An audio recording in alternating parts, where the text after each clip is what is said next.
Jacqui lives in Coffs Harbour and jumped on board with Max Gawn, and she is actually to the centimetre half of Max's size.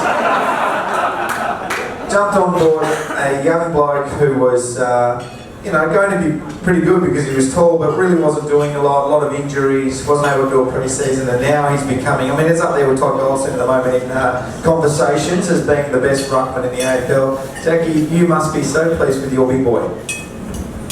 I'm so pleased with many of them, but before we get into that, can I just give a suggestion to our CEO? I know how to keep Jesse Hogan.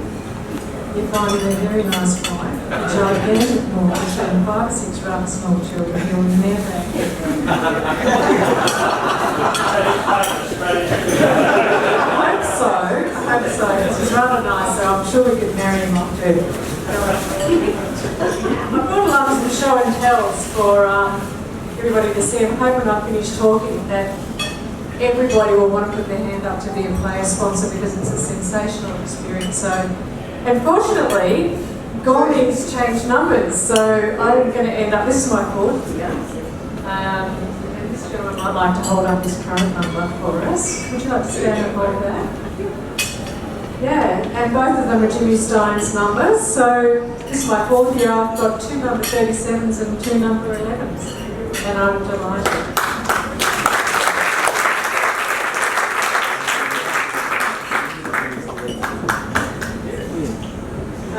Sally and Robbo wanted me to tell you about why I sponsor.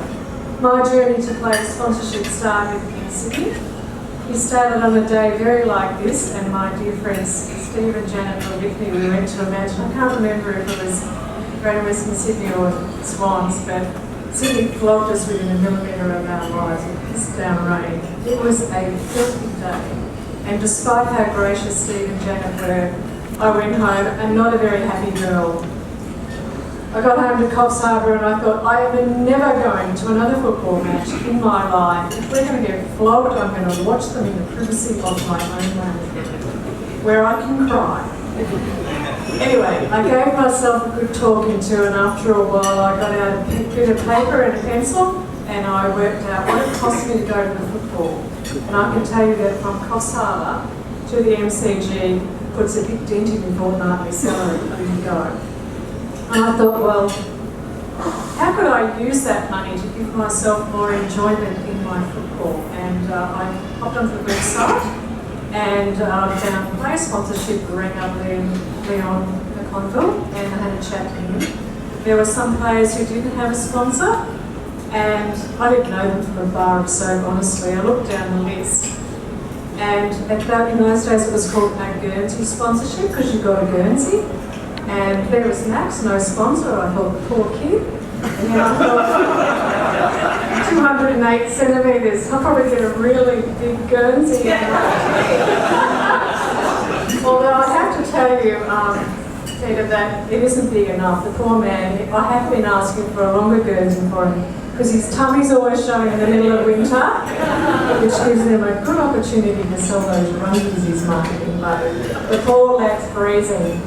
So I continued with my sponsorship, and I've told the club that so long as I can still put a meal on the table, I'll do it. Perhaps when I retire, I might not be able to do it, and I can find some other way to enjoy my football. But what it's given me, you meet the people involved in the club, whether it's the Demon Army, the lovely staff of the club, and you realise that the money that you've given, and I know that there are people in this room that have invested a lot more than I have, that money is going towards employing and engaging a lot of people, young and old. If you looked at the economic multipliers of the money you're investing in the AFL and looked at how many jobs it generates, it's huge, including the people that have served your meal today. It is a massive industry. And when I met these young people up the back here, put your hands up, I'm so proud of the tiny bit of money that I invest in creating a job for them. And so if you've ever had a hand up in your life, maybe you've had a good education, maybe you've had opportunity in business, realise that some other young person needs that as well. And you can create a lot of jobs by investing in your football club.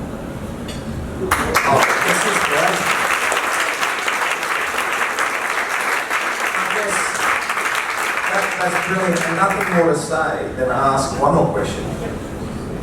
We've heard about the warm fuzzy feeling you get, but what about the relationship with Max? Because if you are encouraging people here to be a sponsor of a player, have you been able to speak to Max? Does he come up to you and pick you up and treat you like a little doll and then put you down? What about that relationship? He so does. You know, when you go to a player sponsor function, there are the benches that he's made for the club. And you have to stand on one to get eye to eye with him. Seriously, he is that tall. Look, it's hard at a distance to have a close relationship with people. I'd love to drop into his new pop-up coffee shop and have a coffee. But you get to know, not only Max but the other players. And Max is a guy he's warm, he's funny, he's honest, he's intelligent, and he's very thoughtful. I don't know if you know that he was involved with the Demon Army and Jack Watts in preparing that run-through banner for Jack Tringove when he ran his first 50 metres after rehab. That's very thoughtful. One of the player functions he knew it would be a little bit late due to other commitments. He organised for my sister and I to have a special tour of the Melbourne club rooms. He showed us the statistics and the video that he gets so he can learn how to be a better ruckman. So we got insights into what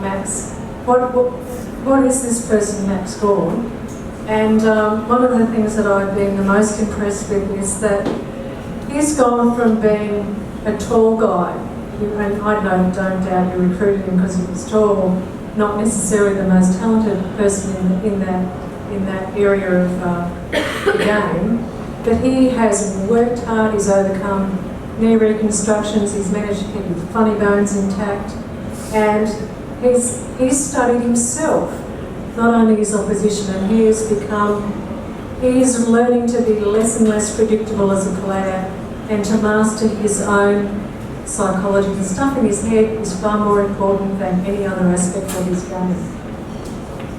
Jacqui Parry, it's just give her a big round of applause. You have an opportunity to sponsor any player if you like, and he's in the paper. Is that today's paper? That was a couple of days ago. Stop him or you're gone. It's just a great name, isn't it? You can throw so many newspaper headlines for these sorts of things. There is an opportunity to sponsor players. All you do have to do is contact the club, talk to the girls over there about how you do that if you like later on. And there is always a level of sponsorship open and available for all of our players, and you can have that close-up relationship. What have you got there? If you're a really serious Demons supporter, you'll nick yourself a foam cozy and enjoy your plays, not roll on the back, and if anyone wants the pat, and Celia McDonald's got it. And the main one for you, Robbo, but embroidering 24 on the back was just beyond my skills, so you can take that home, and your phone will never fall out of your back pocket, trust me. How good is that? Oh,